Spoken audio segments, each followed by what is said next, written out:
What's up guys, my name is Jason and welcome back to the channel. In today's video, we're going to be talking about what the best martial art is for you. So without further ado, let's get right into the video. All right, let's say you're at the movie theater, you're watching John Wick, you're seeing Keanu Reeves, go ham on all these dudes. So logically, you're thinking, how can I learn how to do all of that? You walk out of the theater and you're feeling inspired. You're thinking, how can I be like Keanu Reeves? How can I, flip these people, take on 20 dudes at once? So then you go home and you take it up a notch. You get more serious about your search. You start entering in martial arts schools in my area, dojos near me, okay? But then you're hit with the list of schools. You got Taekwondo, karate, Judo, BJJ, Muay Thai.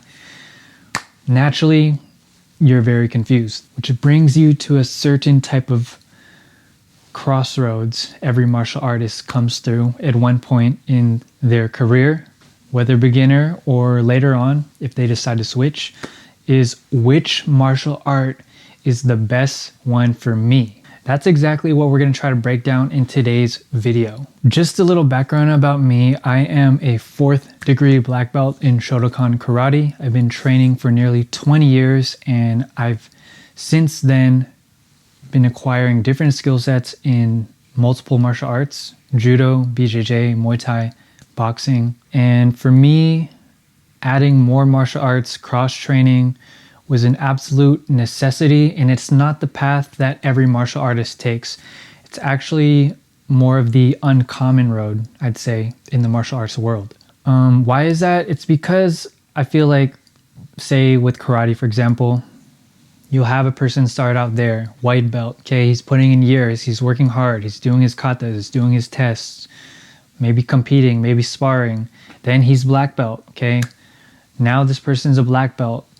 What are they doing? They have more responsibilities. Maybe they have to help teach a kids class. Maybe they're thinking about starting a dojo of their own. But then comes the day that they try out a different style. Or maybe they have someone from a different style come to their school and they get outclassed in sparring.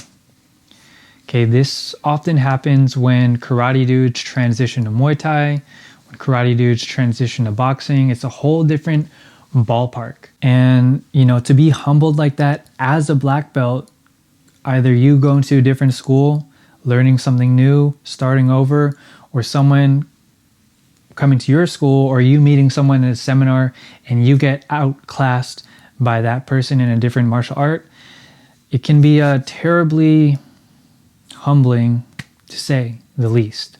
And not everybody has the patience, will, and dedication to learn a completely new martial art, start from day one, take off the black belt, and be the nail instead of the hammer. But for me, I don't really have any shame losing. For me, I look at everything as a win-win experience. If I get my ass handed to me, I'm going to think, what did I do wrong, or how can I improve? I think always having that beginner's mindset is crucial just for general success if you are a martial artist. All right, so now let's get down to the nitty-gritty.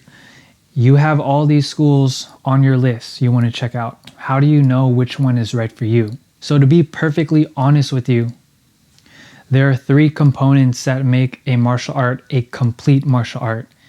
And keep in mind, not every martial art out there is complete. A lot of them are actually highly specialized. So what do I mean? Boxing. You don't see any people there throwing any kicks or rolling on the ground. It's all strikes, okay? Boom, boom, straight, right, hook, bomb, uppercut. That's boxing, okay? A very simplified way of explaining boxing. Then you have Taekwondo, okay? Oh, there's a great Taekwondo school nearby me. You show up to their school, check them out for a week trial. You find out that they're sparring with their hands down, okay? They're just playing patty cake with their legs. They're just trying to touch kick each other all the time. I mean, not necessarily the case for every single Taekwondo school, but let's be honest. The clips on the internet, even the trial classes I've witnessed and experienced, it's they don't really have hands there. Okay, I'm not, no disrespect to them or anything like that. I'm just calling as I see it. All right, I feel like I'm throwing a lot of smoke out there. I hope no one gets mad at me for making this video. So then let's move on to BJJ. So BJJ, you show up on your first day, your instructor tells you to do all these shrimps and stuff, rolling on the ground, you know, rolling all over the ground with random people. Doing all that, rolling on the ground with all the random people, you know, getting down and dirty, can be kind of awkward and uncomfortable if you've never been combat, you know, oriented your whole life. That being said, what I do like about BJJ is that they're one of the martial arts schools that really pressure tests all their techniques. Okay, you learn a specific set of techniques, and you know, typically at the end of every class, or what's incorporated in every class is rolling. So it's you being able to apply that in a freestyle manner without any cooperation from your partner. So you're trying to go for a submission, your partner is trying to go for a submission at the same time. So you got these two forces meeting, and then it's a battle of brains, and it literally becomes human chess. Now here's the funny thing about BJJ. If you're rolling on the ground, like you're in someone's guard and stuff, and you know, you're trying to pass guard, but you know, sometimes they might have a real tight guard, a solid closed guard, meaning you're in between their legs. You're in between their legs and you're trying to get out. You're trying to pass over to side control or maybe mount, and you can't do it. You know, maybe you're trying to force things too hard, but they're stronger. They're just out teching you in a sense. And at some point you get frustrated. I know I have, and you know, sometimes you just want to bang on something, but you can't really do that in BJJ. Otherwise, like, your coach or school's just going to kick you out if you accidentally hit your partner in the face or groin. So when you add those factors in, you see how kind of specialized BJJ is. It's great workout, great pressure testing, and you know, really applicable techniques for certain situations and scenarios. But again, it's not complete. They're missing a lot of the striking that goes on in real life. All right, guys, so moving on to Judo. Judo is one of my favorite martial arts to practice, especially because I have a grappling dummy. I can do all my throws on it and, you know, just, you know, fool around. And one thing I really loved when I was training Judo back in the day is you have to be really self-reliant, and you have to be really resilient in the sense that every time you fall, no one's going to really be there to pick you up other than yourself. So you are learning and building that mental fortitude, discipline, that unbreakable spirit and will with Judo.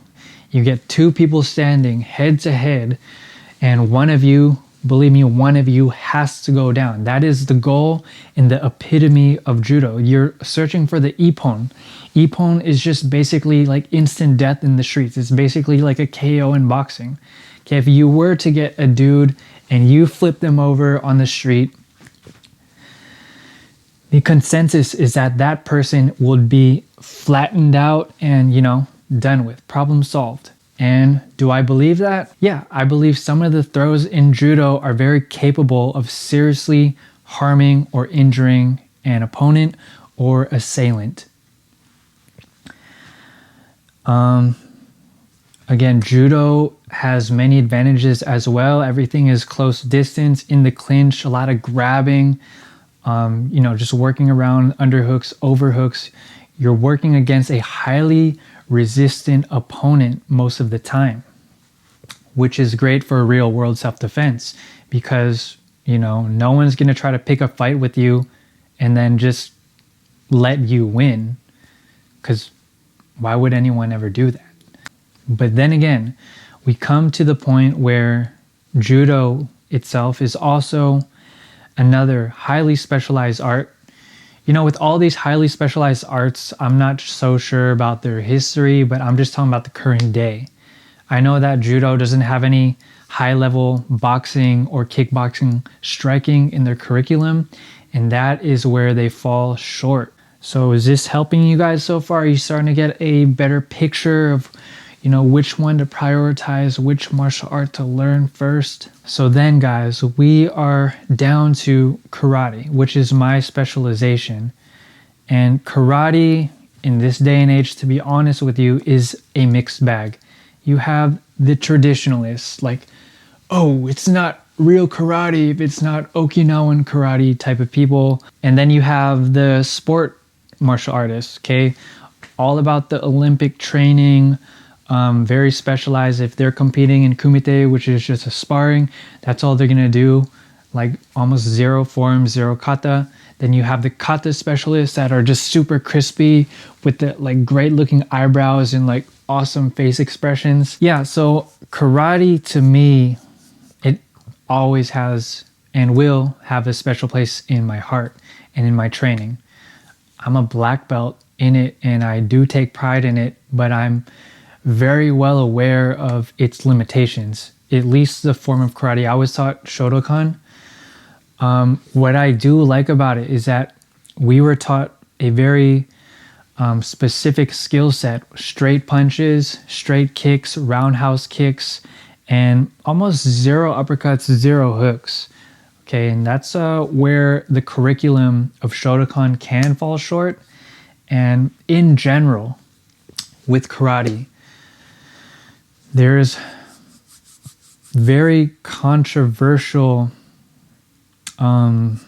philosophies when it comes to the sparring, like the point sparring and touch sparring, no contact type sparring, and just practicing katas to learn some mystical or magic secret that only like one Okinawan master on like some crane on a rock type dude was doing like 200 years ago knows. Okay, so to me, that's all kind of obsolete, for lack of better words. Like, no disrespect again, and respect to everyone trying to delve deeper into the past, but I don't think the founders would want us to keep looking back over our shoulder for the answers. Okay, I think they want us to look within and look forward, how you can use the karate to adapt to today's current interface and where everything is going.